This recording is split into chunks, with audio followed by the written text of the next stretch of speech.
এখন ফেসবুকে ঢুকলে একটা পোস্ট দেখতে পাই, প্রায় সময় দেখতে পাই পোস্টটা, তারা নাকি কিসের গন্ধ পাচ্ছে।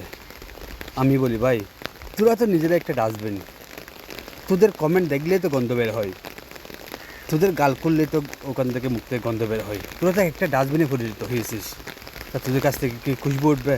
তোদের গন্ধ আসবে? গন্ধ হইতে পারবি বেড়া, কারণ তোরা তো এখন একটা ডাস্টবিনে পরিণত হয়েছিস। আমার মনে হয় না বর্তমান সময়ে কোনো শিক্ষিত পরিবারের মানুষ ফেসবুক ইউজ করতে পারে, কারণ তারা যেই পরিমাণ নোংরামি ফেসবুকে শুরু করেছে বলার ভাষা নেই।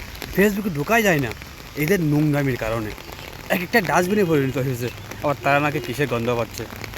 আর কিছুদিন তো দেখতেছি যে কয়েকটা আইডি থেকে লাল কার্ড দেখাচ্ছে। এই বুকাচোদা, এই জনগণ 12 তারিখ যাকে লাল কার্ড দেখানোর কথা তাকে লাল কার্ড দেখা দিয়েছে, নতুন করে কী লাল কার্ড দেখাবি বেটা?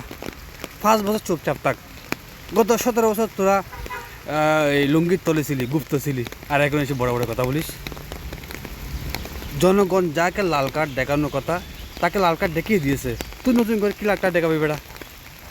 বোকাচোদা, সারাক্ষণ ফেসবুকে আবল তাবল কথা বলিস। আর সবচেয়ে বড় কথা হলো, যারা ফেক আইডি চালায় তাদের জন্ম ঠিক আছে বলে আমার মনে হয় না, কারণ যার জন্ম ঠিক আছে সে কখনো Facebook fake news fake ID চালাবে না। গত 17 বছর তোর গুপ্ত ছিলি, বুঝলাম, আওয়ামী লীগের বইয়ে। এখন তো স্বাধীন দেশ, সবার অধিকার আছে। এখন কেন তোদের ফেক আইডি চালাতে হবে? কারণ তোরা যদি অরিজিনাল আইডি চালাস, তোদের চেহারা মানুষ দেখবে আর মানুষ বুঝবে তুই একটা জারার সন্তান। তাই বললাম, যারা ফেক আইডি চালায় তাদের জন্ম ঠিক আছে বলে ভাই আমার মনে হয় না।